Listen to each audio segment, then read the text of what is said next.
Welcome to the NBA Coast to Coast podcast brought to you by thelines.com. Coming to you from the West Coast, Josh Lander, joined by Nate Weitzer on the East Coast, as always. And we are looking at player props here on a Tuesday after a short little break. Hope everybody had a great Easter weekend. We also have best bets up today, as we do each and every day on this little Tuesday 9-game slate in the NBA. Definitely make sure to subscribe to that page. Continue to follow along with us all season. Also head to thelines.com and use that prop finder tool that we have up there on the under the NBA tab to make sure that you are getting the best juice back on all these bets you're making in the NBA this season. Nice little 3-in-1 night on the props there last Thursday. Nate, let's keep it going here with your first NBA player prop for the night. Got to take Naz Reid here.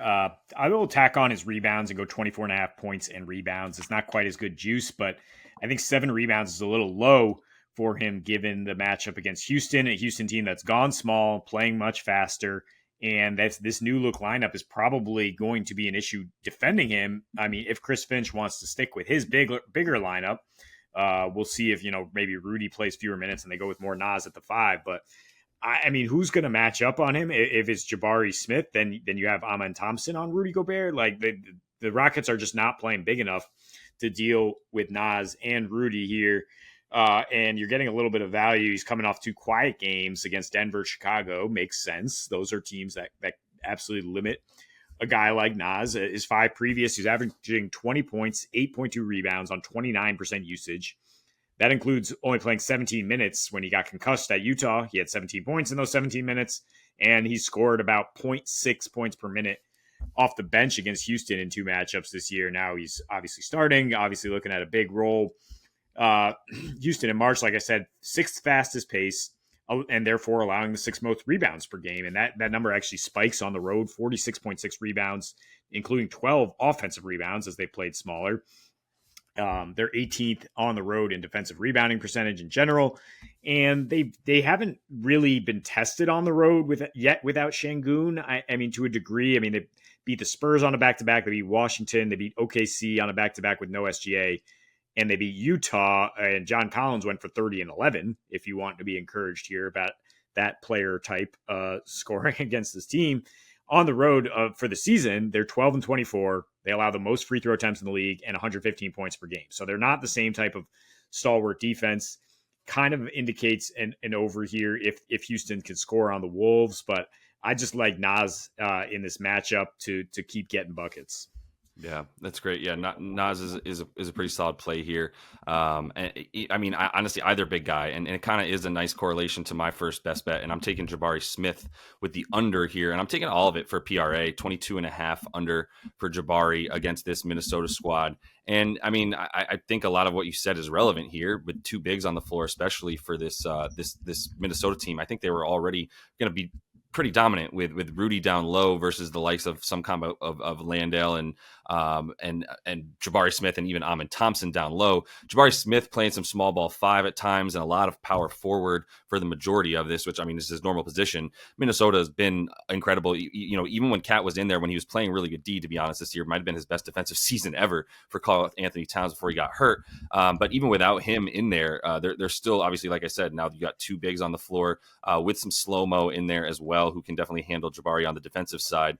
And for Jabari, like it's about his involvement, which honestly isn't that much better. It's like one dude hasn't really changed or seen much of an uptick in any of his stats, and that's Jabari Smith since Şengün went down, is what I'm trying to say. Like, he's been the same dude. It's really been guys like Amen Thompson and Jalen Green that have picked up the slack, taken the shot attempts that were coming from Şengün, and some of the playmaking stuff, especially for Green there. With this matchup right here, we're talking about Minnesota allowing the 3rd fewest field goals made down low inside of 5 feet and the 4th lowest field goal percentage right there as well. We know their rim field goal percentage is going to be awesome. And Jabari Smith, like, if he's not hitting, if he doesn't hit like his first couple threes, this feels like something I've noticed about him. If he doesn't hit his first couple threes, it's like it kind of just seems to like everything just dissipates, honestly, for him. And he's taken a few more over the course of the last like 5 games or so with his 3-point attempts up at about 5, but still shooting at about like 33% from deep with a few outlier games in there. there as well, including that one against Dallas where he almost tried to keep them in it with a bunch of threes going over in that one. But that's really sort of, like I said, that's an outlier for him. If you look at the points there, he's put up 28 against that Dallas squad, and now we're talking about a completely different team coming in with that completely limits everything that he wants to do, including in transition, where he has been also one of the better transition players for this team, and they get back at a rate of like fifth best in terms of limiting transition points for this Minnesota team. For the only other thing for Jabari that I see is like I said, if his threes don't hit, then you kind of see that his almost his effort wane. And I really love the under on the rebounds. It's really telling that for this team, he's like fifth or in rebound chances since Şengün went down. Like how is he the starting power forward and oftentimes has been the starting big man for this team, and yet he's fifth in rebound chances. He's also guarding certain guys that like he's guarding certain dudes at times that are a little further away from the basket. We've seen him guard big wings a lot as well when Landale is in there, which does pull him further away from the basket on defense to get those rebounds. Could be a pretty big part of it. Is the matchup stuff, as we'll probably see him on Naz Reid in this one, who I don't think is a good matchup for Jabari Smith with his ability to drive from three being that much bigger. Can definitely take him down low in the post. Naz Reid is so awesome. We are such a fan of that dude on this show. So like, yeah, I don't think it's a good matchup for Jabari at all. And I'm taking the under on his PRA. Yeah, and that could be another way for this to hit. I mean, is the last time he was at Houston in February, he only played 19 minutes due to foul trouble. I mean, and Cat went right at him. Naz could do the same thing. We mentioned Houston struggling keeping dudes off the line on the road, so maybe that is another way.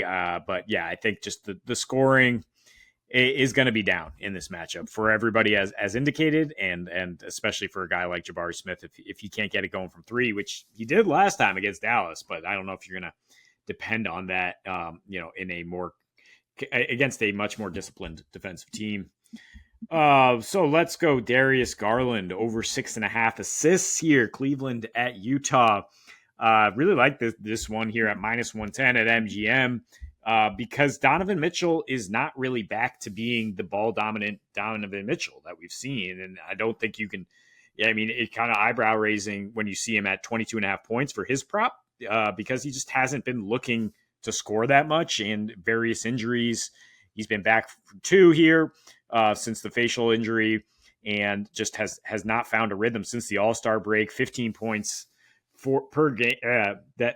He's averaging 17 points per game on a 98 offensive rating is Donnie. So it's not this heliocentric offense, and that's allowed Darius Garland to play a much bigger role because he has averaged with Donnie back 7.5 assists in 7 games since the break, 7.3 without him, but actually more with him. And these last 2 with Donnie back, 9.5 assists on 14 potential assists, and that includes getting 7 in the blowout loss at Denver, right? And now, I mean, we're looking at the other side of the coin against a Utah team that doesn't defend anything, gives up the most assists per game since the All-Star break, 3rd highest field goal percentage.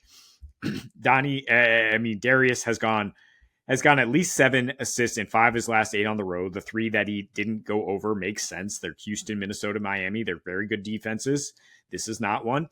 He's actually gone 7+ in 9 of his last 11 with Donovan Mitchell active. So again, supporting the fact that he's getting more playmaking opportunities recently, and he's becoming much more involved in an offense that's again less heliocentric. He actually has more touches per game, 7 more touches per game than Donovan Mitchell when they've been active since the break. And he's actually 4th in the NBA in passes received, 10th most touches, getting 13 potential assists since the All-Star break. So like seeing what he can do here in just a plus matchup. Yeah, for sure. I kind of like the over in this game as well. And yeah, I mean, Utah limiting assists, not what they do. So anytime that you can get in there with a bet like that, I agree. I mean, everybody loves Donnie as well to just kind of go off in this game and do stuff against the Jazz, right? Like the revenge factor in that sense. But I think a really nice correlation is exactly what you found here with the 6.5 assists for DG, the PG. So I'm going to close it out. Hopefully everybody doesn't tune away as soon as I say Andrew Wiggins over, but I am going to take a bet on Andrew Wiggins to go over 17.5 points and rebounds. You can get it 18.5 for better juice, but I will play this one a little bit safer with Wiggs. I think it's still a little bit low, and I think he's going over this number at a high enough rate. on the season and in his last 10 games or so, hitting this number at a clip of 70% of the time over these last 10 games. And he's had Jonathan Kuminga in there for the bulk of those 10 games. He's only missed 2 of them, I believe, has JK. So it's not like there's a direct correlation. They do play similar positions, and it is kind of like between Draymond, and Wiggins. And honestly, Draymond's playing a lot of center. Draymond and TJD are a little bit more interchangeable. It is somewhat interchangeable between JK and Wiggs, but they're fine having them both on the floor. And the thing to me is, like, I want the rebounds in there because Wiggins has been getting a lot more boards, a lot more rebound chances. Jonathan Kuminga has actually been playing a little bit closer to the 3-point line than Andrew Wiggins, who has been getting into the lane, cutting and driving a lot more. And he is the type of player that has success against Dallas, and we've seen him have success against Dallas, including in their last playoff series, but also in the regular season, going over in the 2 this year. Went under in 1 game last year, and then went over a ton against them. Was really good in the playoffs. That was also when Wiggins was in the midst of being like the second best player on this team for like 3 months, which was a super weird outlier because he's not that anymore. But he still has been coming back to, in a nice way over the, like I said, the last couple of weeks, 10 games or so. Without Kuminga, he's gone over twice this season. In the 2, he's played 4 games without him. In the 2 games he went under, he played average 22 minutes per game, in a couple blowout, 1 win, 1 loss for them, including that one against Charlotte that they just had. So like the overs, in the 2 overs he's had, he played 35 minutes. This does seem tailor-made for a game where they're going to need him in there to be rebounding. Like I said, he has the 3rd most rebound chances on this team after TJD and Draymond. And Looney has basically the same as Wiggins, but he's doing that in far fewer minutes. And they're not really on the floor at the same time, as Wiggins has been playing a lot more alongside Steph and making sure he's in the starting lineup, and not necessarily worried. They have Clay on right as like a solid wing player coming off the bench for the most part at this point. So where Wiggs is scoring from, right, like in terms of the mid range or driving to the bucket, this team has been a lot better, Dallas, in terms of defending that over the course of, like you said, since the All-Star break and getting Daniel Gafford. Daniel Gafford, though, if he's the only one out there tonight and Derek Lively's not out there, that obviously only just plays into the hands of Wiggins. This Dallas team does allow the 6th most rebounds per game to small forwards, and they've had some decent success, except for over the last 7 games. Limiting small forwards in terms of points per game, which they were in the top 10 at in the last 7 games. They've dropped down pretty far, as we've seen a couple of guys have some success from the mid-range and in, which is where I think you're going to see him a lot. They also struggle against spot-up shooters. Wiggins is shooting most at like 3 of his threes a game off of spot-up shots as well. So if he can hit one of those threes, I feel really good about the points. The rebounds are at about 4.5 for bad money. I would also just look at those as a potential bet alone at 4.5. Like I said, I don't think this is this game is a little bit more tailored for an under, to be honest, and it is an over. The way that these 2 teams have been playing defense, surprisingly, Dallas is like a top 3 defense in the league over the course of their last 10 games or so, and the Dubs as well in their last 5, playing really bad offenses, are a top 5 defensive rating as well. But even the pace has slowed down a bunch, like 18th in pace for this Dubs team over their last 10. Dallas up at about 11, but that's slower than they played on the season. All that leads me to go, I do like the rebounds for Wiggs a lot, and that's why I put that in this bet. But without Jonathan Kuminga out there, he's also going to get the bulk of those shots, looking at probably like 10 to 12 field goal attempts, which I would take him to get the 13 points that his prop is at, if that's how many shots he's going to take.